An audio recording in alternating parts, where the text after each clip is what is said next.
bien y que estén disfrutando los estudios. Sin más prólogo, porque tengo 20 minutos. Me dejaron en la inopia con el tiempo. Así que vamos a ir de lleno de una vez. Aproximadamente en el año 90 después de Cristo, un potente anciano despliega un pergamino, toma una pluma y comienza a escribir palabras de aliento, exhortación y de ánimo a aquellas personas que con amor y llamaba hijitos. Quizá en sus ojos se contemplaban lágrimas por el gran amor que les tenía. Y él escribió lo siguiente, veámoslo, dice: si alguno viene a su hermano cometer pecado que no sea de muerte, pedirá y Dios le dará vida. Esto es para los que cometen pecado que no sea de muerte. Hay pecado de muerte, por el cual yo no digo que se pida. El tema, el pecado de muerte. Este parece un verso que da miedo. Si a usted no le da miedo, quizás porque algunos pecados ya se hicieron sus amigos íntimos. Y por eso no le da miedo este tema. Para algunos, para otros, confusión. Parece que el mensaje de este verso lo guía a uno a un lugar oscuro, donde uno está andando a tientas y con miedo.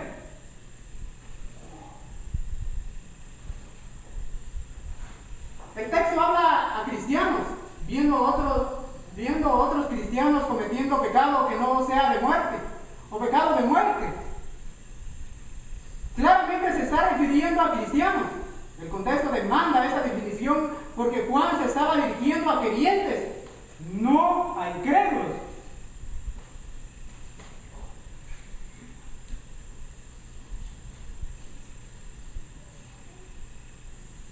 ¿Qué hace usted cuando ve a un hermano cometer pecado?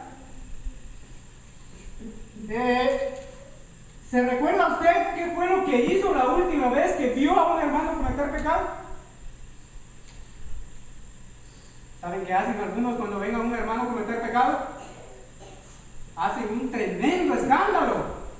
¿Saben qué hacen otros? Guardan silencio, porque dicen que se ven bonitos guardando silencio. Se ven más bonitos y más santitos guardando silencio. Pero el apóstol está diciendo que si algún hermano ve a otro hermano cometer pecado que no sea de muerte, ¿qué es lo que debe de hacer? Ahí está. Dice, pedirá. Este pasaje dice claramente si alguno, esto significa que cualquier cristiano puede orar una vez, esté en buena comunión con Dios y con sus hermanos. Esto contradice gravemente la doctrina de laical, que solo un sacerdote puede orar por los feligreses. Juan dejó bien claro que si algún hermano, no está diciendo que el predicador solamente puede orar por los creyentes, no está diciendo solamente que el sacerdote puede orar por algún creyente que comete pecado, está diciendo claramente que si algún hermano mira a otro hermano cometer pecado que no sea de muerte, pedirá a Dios.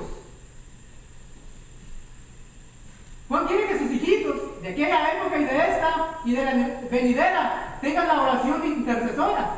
Eso es lo que Juan nos está indicando aquí.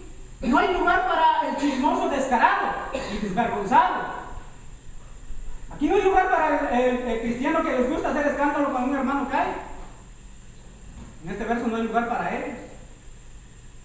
En este verso hay lugar para aquellos hermanos que tienen la voluntad de interceder por otros. Así lo aclara el apóstol. ¿Qué es la oración intercesora? La oración intercesora es el acto de orar en favor de otros. El papel de mediador en la oración era común en el Antiguo Testamento, como con Abraham, Moisés, David, Samuel, Ezequías, Elías, Jeremías, Ezequiel y Daniel. Pero Cristo es señalado en el Nuevo Testamento como el intercesor fundamental. Y es por ello que todas las oraciones cristianas se convierten en intercesora, puesto que es ofrecido a Dios y por y a través de Cristo. Qué gran bendición, ¿verdad? En lugar de usar el chisme, en lugar de usar el escándalo, tenemos la oración podemos orar por los hermanos. Y es algo que a veces no hacemos. Y Dios le dará vida. Esa es una de las grandes promesas que tenemos en las Escrituras. Aquí vemos que es la vida espiritual, la restauración, el perdón, la exoneración de la muerte eterna, a la cual estaba expuesto, ya sea en la restauración que se hace mediante la oración de intercesión.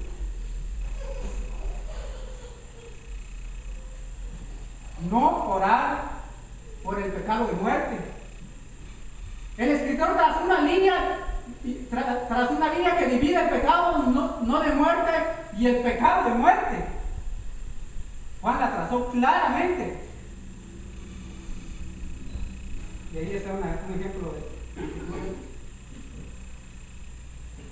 Por el pecado de muerte, por el pecado no de muerte se puede orar. Cualquier cristiano fiel puede orar por medio de la oración de intercesión. Dios da vida espiritual al hermano que peca. Por el pecado de muerte no se debe de orar. Eso es lo que está diciendo el apóstol.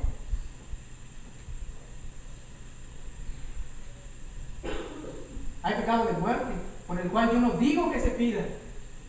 Está diciendo que no se debe de orar. Está diciendo que no se debe de pedir a Dios. La pregunta que nos pone a veces en lugares oscuros: ¿qué es el pecado de muerte? Hay por lo menos 6 teorías teológicas de lo que es el pecado de muerte. Teoría número 6.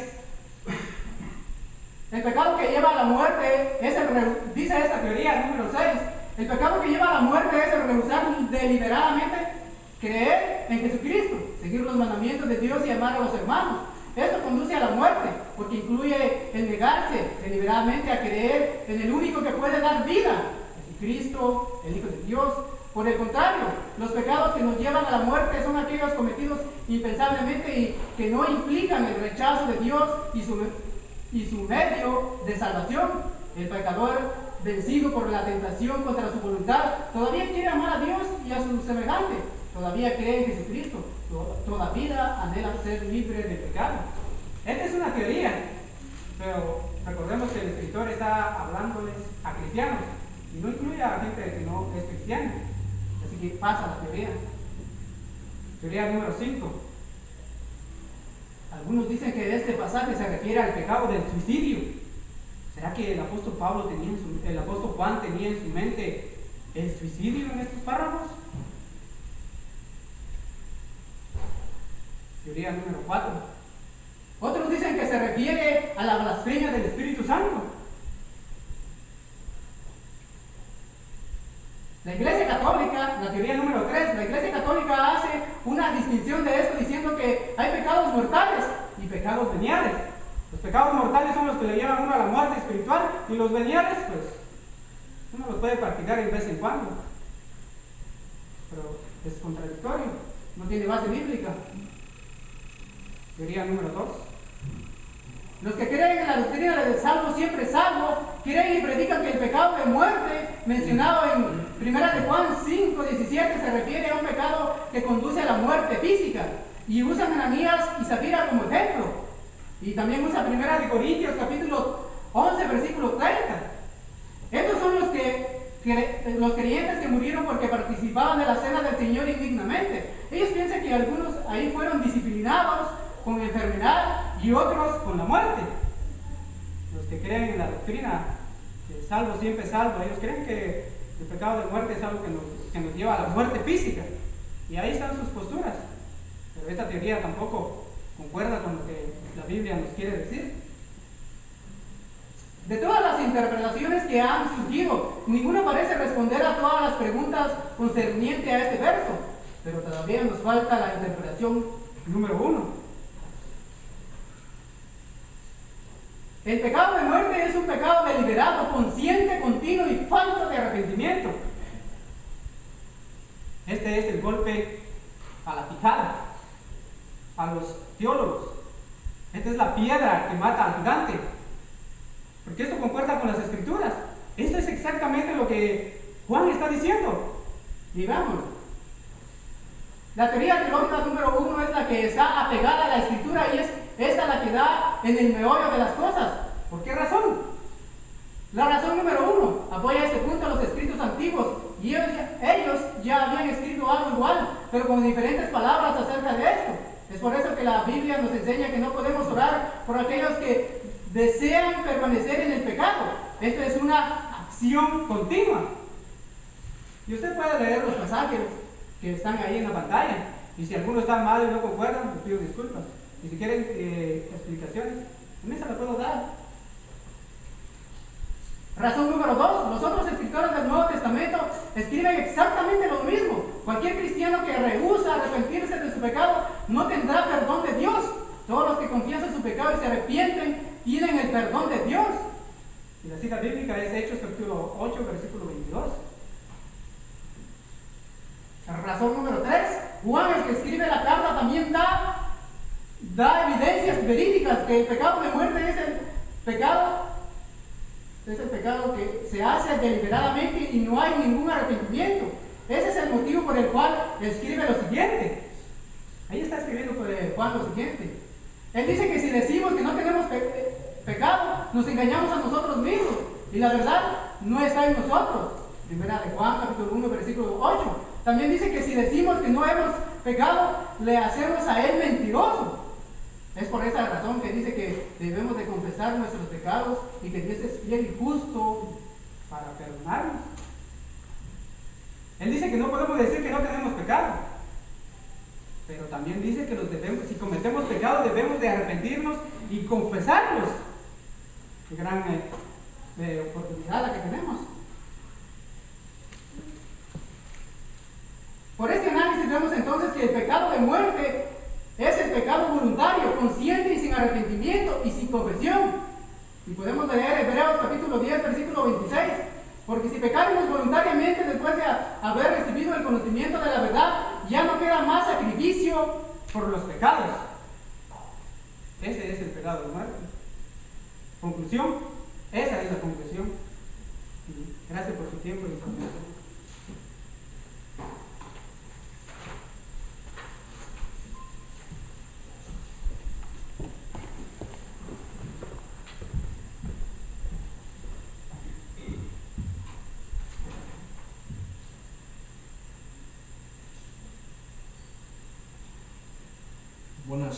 Buenos días tengan todos ustedes. Me dan un minuto nada más para cambiar aquí. Voy a tratar de cambiar esto rápido.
Primeramente, gracias a nuestro Dios por permitirnos estar aquí en esta mañana.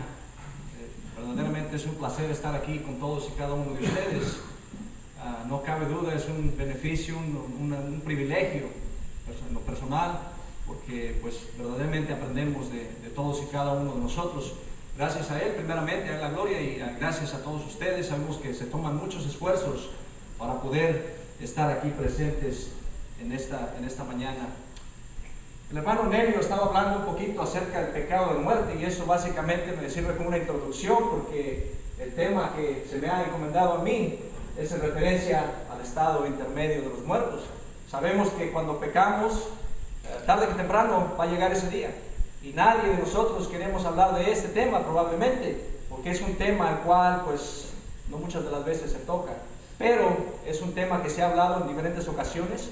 Es un tema de beneficio para todos y cada uno de nosotros. El estado intermedio de los muertos. Podemos ver que la muerte del griego thanatos se deriva de esa palabra, y esta es una característica siempre presente en la vida común para todo hombre desde la muerte de Abel en adelante.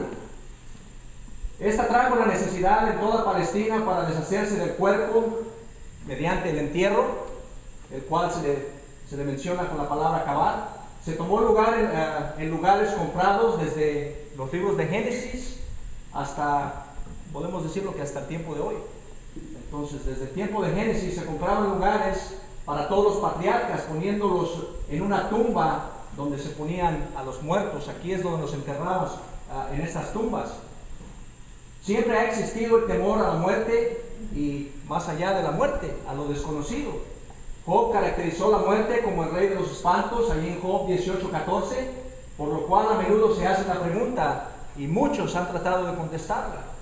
Muchos tal vez con las respuestas correctas, muchos no con la respuesta correcta.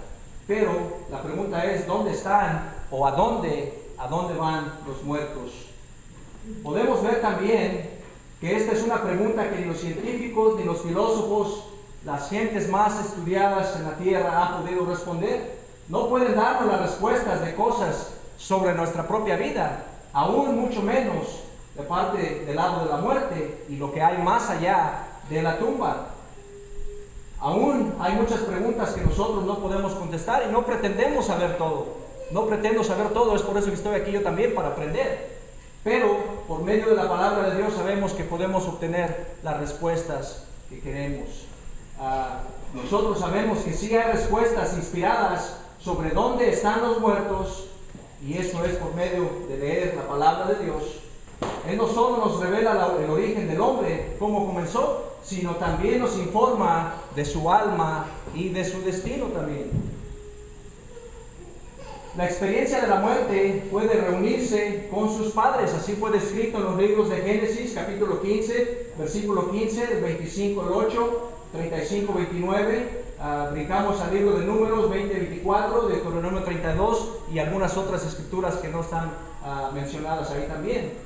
También se le menciona como la experiencia de dormir con sus padres, allá en Primera de Reyes, capítulo 2, versículo 10, el 11, 21, Segunda de Reyes también, capítulo 20, 21, y también se le menciona como la experiencia de irse al eterno hogar, allá en Eclesiastes. Muchos preguntan, y tienen esta pregunta en mente: ¿tiene el hombre alma? Muchos falsos maestros han negado la existencia del alma. Pueden decir que absolutamente no, el hombre no tiene alma. Otros piensan que el alma y el espíritu también son los mismos, que la Biblia se está refiriendo a lo mismo. Pero podemos ver que con la muerte el espíritu se separa del cuerpo. Dice ahí en Génesis, dice que el cuerpo regresa a la tierra, pues polvo eres y al polvo serás tornado. Génesis 3:19, Job 34, 14 al 15.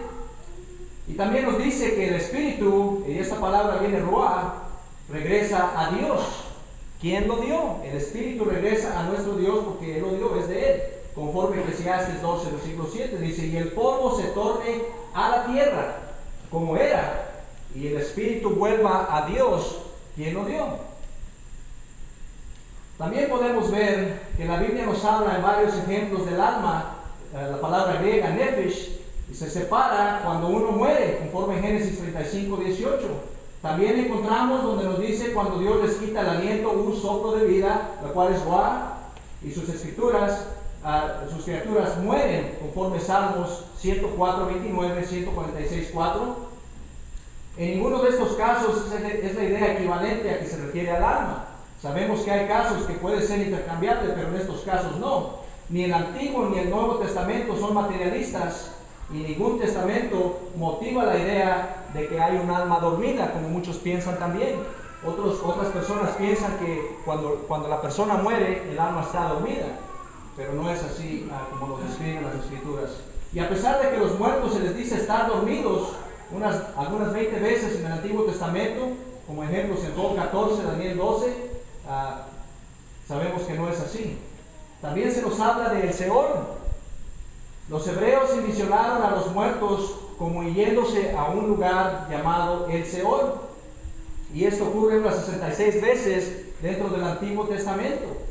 Algunos escolares, personas estudiadas que tienen bastante conocimiento bíblico, han tratado de interpretar y han traducido esta palabra del Seol como algo hueco, pero el Seol realmente fue algo envisionado como un lugar abajo de la tierra, en el cual pues básicamente el espíritu, el alma iba a bajar ahí. Entonces podemos comprobar esto en Génesis 37, 35, 42, 38, Isaías 14, 11 y el 15, Ezequiel también 31, versículo 15.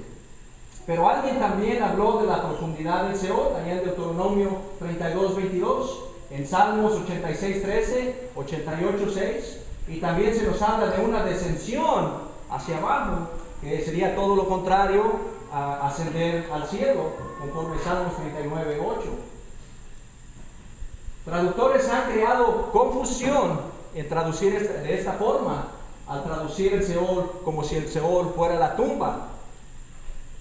Uno puede hablar del gusano y del Seol en la misma descripción, conforme nos habla Job 17, pero sin embargo el Seol está claramente distinguido de la tumba. Son dos cosas totalmente diferentes. La tumba, la cual hablamos que ver ahí en Génesis 23, 4 y las otras escrituras que mencionamos también.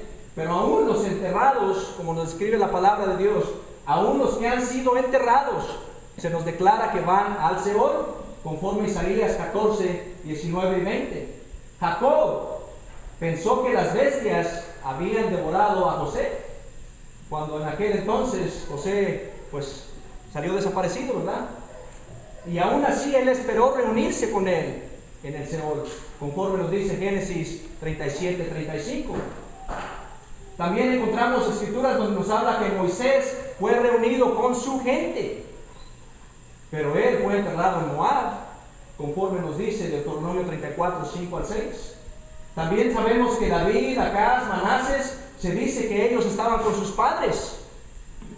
Mas sin embargo, a pesar de esto, ninguno de ellos fue enterrados junto de las tumbas de sus padres. Entonces no estaban ahí con ellos, literalmente hablando, con sus familias. Samuel predice que Saúl y sus hijos estarían con él aquel día siguiente, después de hablar con esa bruja allá en Endor. Les dijo, mañana van a estar ahí. Pero aún así sus cuerpos fueron clavados en la pared de Betzán, y después de eso bajados y quemados sus huesos, conforme nos declara 1 Samuel 28, 13 al 19 y el 31, el 8 en adelante. Entonces no estaban ahí tampoco. Samuel y estas personas no estaban juntas en la tumba, estaban en otro lugar. Y se piensa del Seol en una figura como una ciudad con rejas, una forma para describirlo en Job 38, 17, Isaías 38, 10, Salmos 9, 13, 107, versículo 18. Y también se piensa de él como un monstruo que tiene un apetito insaciable también, que no puede llenar ese apetito y está listo para devorar. Proverbios, Isaías, Habacuc. El Seol es una región oscura, como se nos describe en la Biblia, una región oscura y profunda, Salmos 88, 6. Una región de caos y tristeza, donde la luz y las tinieblas, donde la luz es tinieblas, ahí en Job 10, 20. También se nos da una descripción ligera de el Seol es un lugar donde los muertos van sin división. Ricos, pobres, justos e injustos. El Seol es la casa asignada para todo viviente. Job 30, 23. Y también es la tierra del olvido. Salmos 88, 12, donde uno no sabe lo que pasa en el mundo de arriba, conforme Job 14, 12. Se nos dice que ahí no hay trabajo, no hay sabiduría, no hay ciencia, conforme Eclesiastes capítulo 9 y versículo 10. Pero sí hay una existencia consciente ahí en el Seol. Podemos ver, no hay trabajo, no hay sabiduría, no hay ciencia, pero sí hay algo que está consciente en ese lugar, una existencia consciente. Otros traductores han traducido al Seol como Hades. Y este Hades es equivalente lo más cercano al Seol, del cual en el griego es Edein, que significa una esfera invisible, básicamente. También no hay una idea uniforme acerca del estado intermedio de los muertos, expresado en la literatura, y se han presentado diferentes puntos de vista. Aquellos pecadores que insisten que la fe del justo e injusto es la misma, y la otra es la más general, que la fe del justo es diferente a la fe del pecador. Podemos ver que mientras ambos van al Seol, el Hades, la elección de su fe se hace en esta vida, no se hace allá, se hace aquí en esta vida. El Hades es un estado intermedio para los muertos, no es un estado permanente, es el estado intermedio. El Hades no es la sepultura o la tumba como muchos piensan. Muchos piensan que el injusto, después de morir, va inmediatamente al lugar eterno del castigo, en una región abajo de la tierra. El Nuevo Testamento nos enseña que el hombre está compuesto de cuerpo, alma y espíritu. Tres cosas por las cuales estamos compuestos, conforme 1 Tesalonicenses 5:23. Dice: y el Dios de paz os santifique en todo, para que vuestro espíritu y vuestra alma y vuestro cuerpo sea guardado entero sin reprensión para la venida de nuestro Señor Jesucristo. Uno se desintegra cuando uno muere. Se hace una clara distinción entre el cuerpo, soma, el alma, sushé, y también el espíritu, neuma. El cuerpo, aparte del espíritu, la Biblia dice que está muerto. Cuando uno restaura la vida, entonces el espíritu regresa, conforme lo vemos en Lucas 8:55. Entonces la experiencia de morir es dar el espíritu. Mateo 27:50. Jesús encomendó el espíritu al Padre, ahí en Lucas 23:46. Y también cuando murió en la carne, fue hecho vivo en el espíritu. 1 Pedro 3:18. Sabemos la escritura de Esteban, que Esteban oró para que Jesús recibiera su espíritu, allá en Hechos 7:59. Y Mateo 10:28 dice: no temáis a los que matan el cuerpo, mas el alma no pueden matar. Temed antes a aquel que puede destruir el alma y el cuerpo en el infierno. Recordamos que el cuerpo regresa al polvo, como leímos en la escritura anterior. El espíritu regresa a Dios que lo dio. Y el alma no la pueden matar, porque va a ir a un lugar eterno más adelante. La muerte de los justos, Apocalipsis la mira como algo bueno. Apocalipsis 14:13. Dice ahí: bienaventurados los muertos que de aquí en adelante mueren en el Señor. También algunos piensan que el alma muere junto con el cuerpo, lo cual no es correcto. Jesús argumenta que Dios no es un Dios de muertos, sino un Dios de vivos. Abraham, Isaac y Jacob en alguna forma, en alguna condición, están vivos, conforme Mateo 22:32. Y todos están vivos ante Dios. Lucas 20:38. Moisés y Elías fueron traídos para la transfiguración en Mateo 17.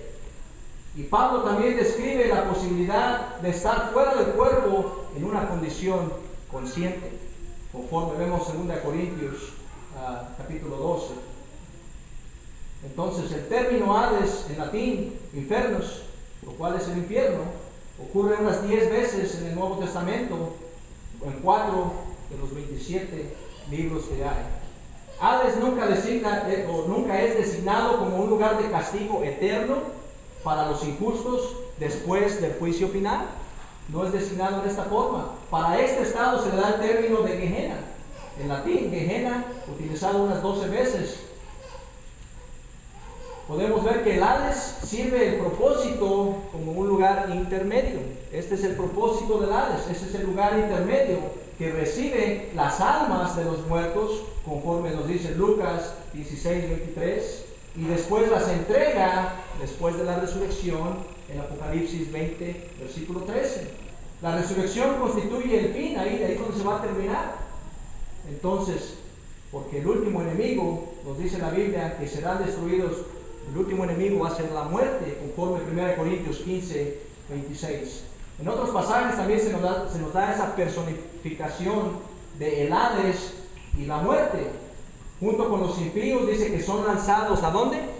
Al lago de fuego, al lago de fuego. Apocalipsis 19, 20, 20, 10, 14 y algunas otras escrituras también. Metafóricamente hablando, el Hades se ve como una prisión que tiene puertas. Mateo 16, 18, la expresión puertas del Hades es algo paralelo a la frase del Viejo Testamento, puertas del Seol, ahí en Job 17, Isaías 38. Entonces, en la resurrección, Jesús ganó la victoria sobre el Hades. Esto fue robando a la muerte su aguijón, 1 Corintios 15, 55. Y sabemos que Jesús también tiene las llaves de esta prisión, Apocalipsis 1, 18. El Hades dará a sus muertos para el juicio, y el Hades y la muerte serán lanzados ¿a dónde? A el lago de fuego. También la más clara y entendible descripción de la existencia del Hades, todos la conocemos, la historia de Lázaro y el hombre rico, allá en Lucas 16. Podemos ver que aquí se nos describe, no vamos a leer todo, ya lo conocemos en la mayoría, pero sabemos que aquí se nos describe que hay un lugar distinto para la condición del justo y del impío. Podemos ver que Jesús le prometió al ladrón en la cruz que iba a estar con él en ese día. ¿Dónde? En el paraíso. Dice ahí en Lucas 23, 43. Entonces esta historia nos sugiere que hay una entrada inmediata a un nuevo estado consciente, como lo hemos dicho. Nadie se llevará algo de lo que tiene aquí. Es obvio que la miseria de uno va a ser el confortamiento del otro cuando lleguemos a ese lugar. El hombre rico, como podemos entender, él sabe dónde está. Él entiende dónde está.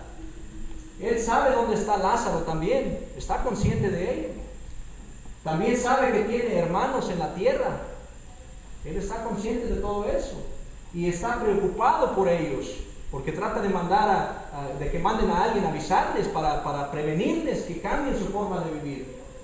Entonces él está consciente de estas cosas. No hay cambio en el carácter o personalidad de este hombre.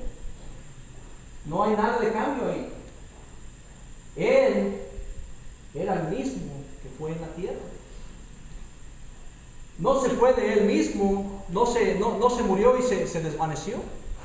Él estaba ahí todavía en alguna forma consciente. Todavía tiene su memoria, como podemos entenderlo en las Escrituras. Entonces, el juicio aquí todavía no se lleva a cabo. Todavía no se ha llevado a cabo. Él no está en el infierno eterno todavía. Sabemos que aún así, él y Lázaro están separados por una gran cima que los está dividiendo. El seno de Abraham. Y la palabra es usada en plural y en singular en la historia. Y no creo que es un sinónimo de paraíso. Pero para estar reclinado ahí en el seno de Abraham, tiene que haber sido el paraíso. Estaba en la gloria ahí. Entonces, uno necesita estar ahí en el paraíso. Para estar reclinándose ahí, es obvio que tiene uno que estar ahí en el paraíso, ahí con Abraham. Ambos, Pedro y Pablo, asumen que las almas van al Hades. Hechos 2, 27, 31, cuotando a Salmos 16, 10.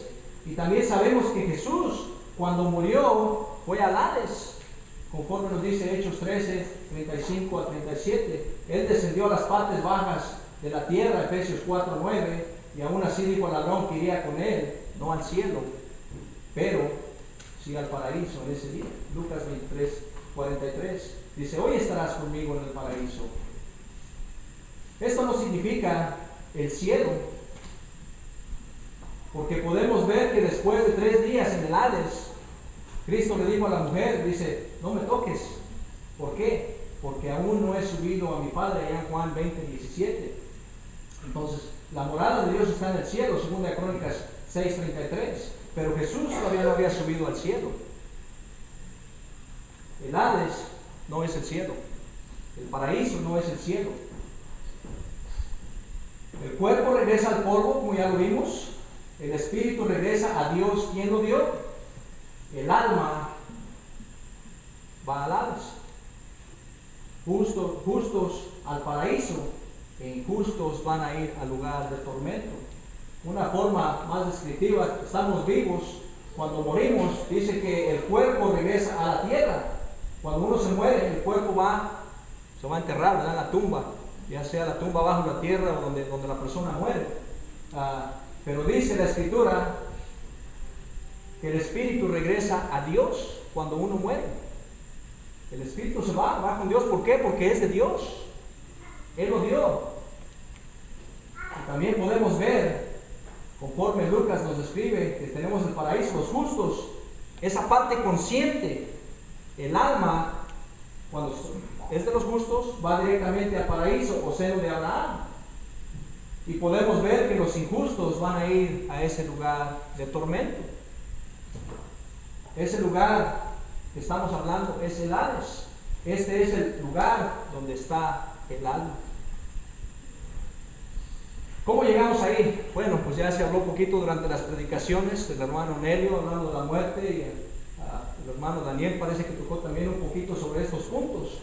Pero hemos estudiado esto en diferentes ocasiones y sabemos que existe el reino natural, sabemos que existe el reino de Satanás, sabemos que existe el reino de Cristo. Entonces, cuando uno nacemos, estamos en el reino natural.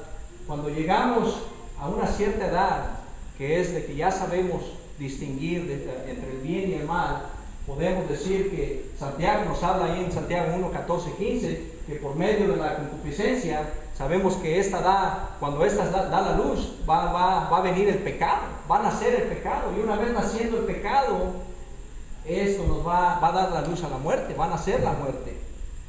Si estamos en el reino que no es de Dios. Entonces, si nosotros no hacemos el esfuerzo por entrar en el reino de Dios, esto es lo que va a pasar. Esto es exactamente lo que va a pasar. Vamos a ir de la concupiscencia, va a entrar el pecado nos va a llevar a la muerte. Esta muerte nos va a llevar directamente a ese lugar de tormentos. Por otro lado, sabemos que la palabra de Dios nos dice que tenemos que oír la palabra de Dios. Tenemos que creer, ya sabemos las Escrituras. La fe viene por el oír la palabra de Dios, tenemos que creer, tenemos que arrepentirnos. Lucas 13, 3 y 5. Tenemos que confesar a Cristo delante de los hombres y finalmente llegar a ser bautizados. Siguiendo estos pasos, esto nos hace entrar en el reino de Cristo. Estando dentro del reino de Cristo, sabemos que 2 Pedro 1, 5 al 11 nos habla que hay que añadir a nuestra fe virtud, a nuestra virtud conocimiento, a nuestro conocimiento dominio propio, al dominio propio la paciencia, a la paciencia la piedad, a la piedad afecto fraternal, al afecto fraternal amor. Esto implica que tenemos que vivir la vida cristiana en la obediencia al Señor. Y si nosotros estamos viviendo y morimos en obediencia al Señor, esta muerte nos va a llevar directamente al paraíso, a ese lugar donde quisiéramos estar, el seno de Abraham, recordando que hay una gran cima, conforme nos habla Lucas 16, 19 al 31. Estando en ese lugar, ni los de aquí pueden pasar acá, ni los de acá para el otro lado. No hay forma de hacerlo, ya no hay forma de cambiar. La oportunidad la tenemos ahora en esta vida. Nosotros tenemos esa elección de que si vamos a ir al paraíso o vamos a ir al lugar de tormento. Después de esto es cuando viene la resurrección. Viene la resurrección, nos dice ahí en 1 Juan 5, 28, 29, dice: no os maravilléis de esto, porque vendrá la hora cuando todos los que están en los sepulcros oirán su voz, y los que hicieron bien, dice que saldrán a resurrección de vida, mas los que hicieron mal saldrán a resurrección de condenación. ¿De dónde van a salir? ¿De dónde van a salir? De sus tumbas, claro, pero donde están sus almas ahí. ¿Van a salir del lugar de tormentos o del lugar del paraíso? Dice que del paraíso del seno de Abraham van a salir ¿a dónde? Al juicio final, conforme nos dice Hebreos 9:27. Después de aquí dice que van a salir ¿a dónde? Después del juicio van a ir hacia el descanso eterno, el cual es el cielo, los justos. Los que están en el lugar del tormento van a ir naturalmente al lago de fuego y el castigo eterno, conforme Mateo 25, 41 o 46. Los que van al cielo van a la vida eterna, conforme Mateo 25, 34.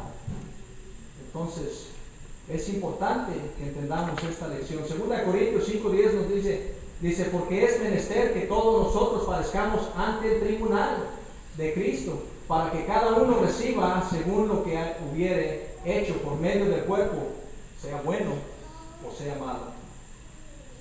El Hades es el estado intermedio de los muertos.